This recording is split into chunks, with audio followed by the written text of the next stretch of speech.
Patenga EPZ review rehabilitation society এবং মানবাধিকার সংস্থাগুলি পতেঙ্গা বেড়িবাঁধ সাগরিকা এলাকায় সিডিএর কার্ডধারী সদস্যদের পুনর্বাসনের জন্য সব করছে।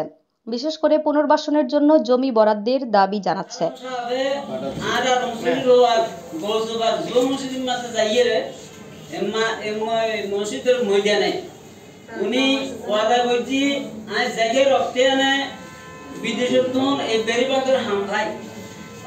যারা বেরিবাঁধে আছো আপনারা আরো সহযোগিতা করো, সাহায্য করো।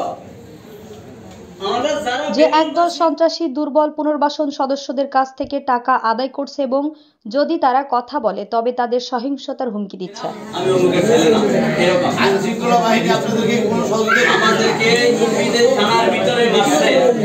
সেই সন্ত্রাসের নাম আছে মামলাতে আছে রুবেল সাহেব সেকেন্ড অফিসার টাকা খাই আমাদের বিরুদ্ধে আবার ইয়া দিছে, আমাদের বিরুদ্ধে দিছে। এতে আরো বলা হয়েছে যে কমিটির সভাপতিকে মৃত্যুর হুমকি দেওয়া হয়েছে এবং সদস্যদের ভয় দেখানো হচ্ছে, যার ফলে তাদের জীবন ঝুঁকির মধ্যে পড়ছে।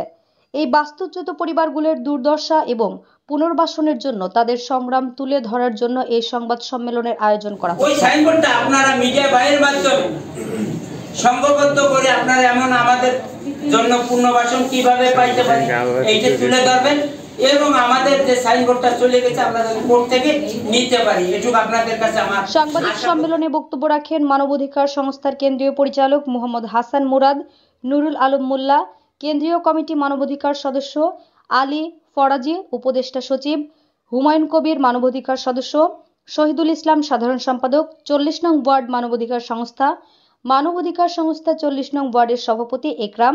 মামলাতে আছে আমাদের যে মামলাগুলো আছে মামলা ফাইলগুলো দিব আমরা আছে আমরা কিছু বলবো না, তাহলে কেন বাসায় আমাদের ফ্যামিলি থাকতে কষ্ট হয়ে যাবে।